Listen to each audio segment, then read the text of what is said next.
안녕하세요. 오늘은 20조 해드릴게요. 20조가 절차의 중단이거든요. 이거 절차의 중단하기에 앞서서 우리가 정지에 대해서 이제 알아야 된단 말이죠. 정지가 여러분 뭐예요? 정지는 중단이랑 중지를 합쳐서 정지라고 하는 거거든요. 이게 중단이랑 중지를 합쳐서 정지. 정지는 중단이랑 중지인데 중단은 여러분은 여기 20조고요. 중지는 여러분 요게 밑에 쭉 가보시면 여기 23조예요.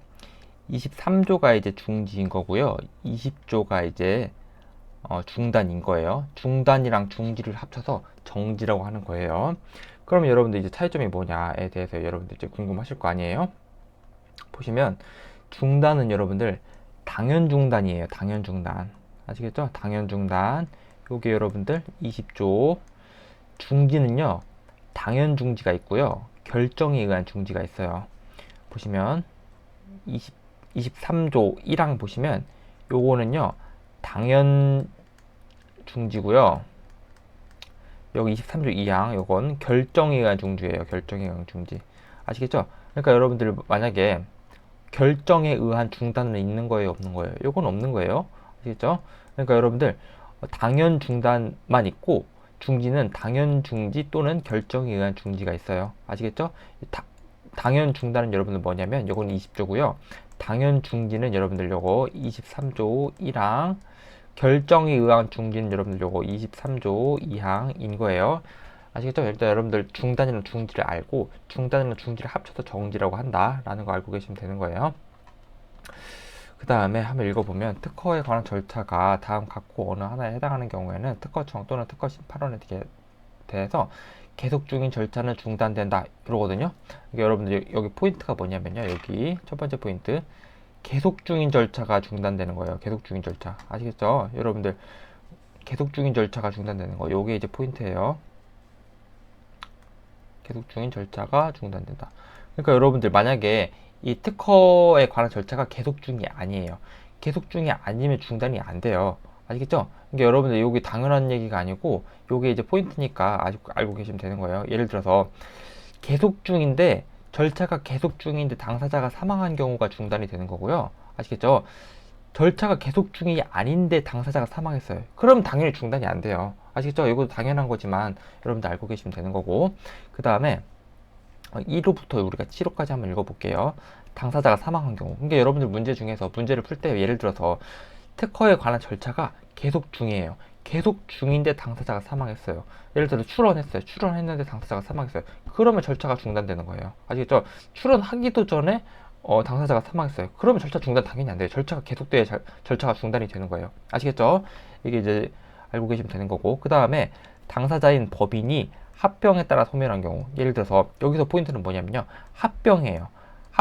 법인이 합병에 따라 소멸한 경우가 이제 20조에 따라서 중단이 되는 거고요. 법인이 합병 말고 다른 사유에 의해서도 소멸할 수 있거든요. 합병 이외의 사유에서는 청산법인이라는 게 존재를 해요. 청산법인이 존재하니까 절차가 중단될 필요가 없고요. 청산법인이 절차를 수행을 해요. 아시겠죠? 그러니까 여러분들 문제를 낼 때 당사자인 법인이 합병 이외의 사유로 소멸한 경우 여러분 절차가 중단이 돼요, 안 돼요? 그거는 절차가 중단이 안 되는 거예요. 합병에 따라 소멸한 경우가 절차가 중단되는 거예요. 아시겠죠? 그리고 당사자가 절차를 밟을 능력을 상실한 경우가 있는데 대표적인 게 뭐가 있냐면 당사자가 성년후견인이 되거나 한정후견인이 되거나 이렇게 당사자가 약간 이렇게 떨어지잖아요. 절차를 밟을 능력이 상실했잖아요. 그러면 여기 절차가 중단이 돼요. 됐죠? 그 다음에 당사자의 법정 대리인이 사망하거나 그 대리권을 상실한 경우 요것도 이제 절차 중단 사유에 해당하는 거고. 그 다음에 5호 당사자의 신탁에 의한 수탁자의 임무가 끝난 경우 있잖아요. 여기서 이제 포인트는 뭐냐면 여기서 말하는 신탁은 신탁법상 신탁을 말하는 거예요. 아시겠죠? 명의신탁 관계를 말하는 게 아니고요. 신탁법상 신탁을 말하는 거예요. 그러니까 신탁법상 수탁자가 임무를 종료한 경우가 20조 5회에 해당하는 거예요. 됐죠? 명의신탁 관계는 아닌 거예요. 여기서는. 그 다음에 11조 1항에 따라서 각 호의 부분 단서에 따른 대표자가 사망하거나 그 자격을 상실한 경우 있잖아요. 이 경우에 우리가 절차가 중단이 돼요. 왜냐하면 대표자는 11조를 한번 봐보면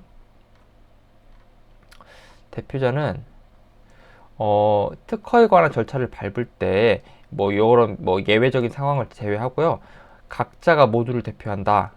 다만, 대표자를 선정한 경우에는 그 대표자가 모두를 대표하거든요. 그러니까 특허에 관한 절차에 관해서 대표자가 선정된 경우에는 대표자가 모두를 대표해요. 아시겠죠? 그런데 이제 대표자가 모두를 대표하는데, 이제 대표자가 이제 사망을 하잖아요. 대표자가 사망을 하면 절차가 중단이 된단 말이죠. 아시겠죠? 그 다음에 파산관제인 등 일정한 자격에 따라 자기 이름으로 남을 위해서 당사자가 된 자가 그 자격을 잃거나 사망한 경우, 이것도 똑같은 거예요. 그러니까 제3자가 당사자를 위해서 이제 절차를 수행하는 경우 있잖아요. 그런 경우에 자격을 상실한 경우에는 파산관제인이든 대표자든 신탁법상 수탁자이든 모두 요거 자신의 이름으로 그 절차를 수행하는 사람들이 있잖아요. 그러니까 이런 절차를 수행하는 사람들이 자격을 상실한 경우에는 절차가 중단이 돼요. 아시죠? 이거 비슷한 경우에요. 법정 대리인이든 신탁법상 수탁자이든 대표자이든 파산관제인이든 요거 다 절차를 수행하는 사람들이 자격을 상실했어요. 그런 경우에 절차가 중단이 된다. 아시겠죠? 요거 어 1, 2, 3호는, 1, 2, 3호는 이 당사자가 하자가 생긴 경우를 말하는 거잖아요. 그죠? 4, 5, 6, 7호는 요거 절차를 수행하는 사람이 그 자격을 상실한 경우로 말하는 거잖아요. 요게 이제 대응된다는 거 알고 계시면 되는 거고. 그 다음에 20조 단서에서 다만 절차를 밟을 것이 위임된 대리인인 경우에는 그러지 아니하다 이러거든요. 요거 단서도 잘 알고 계세요.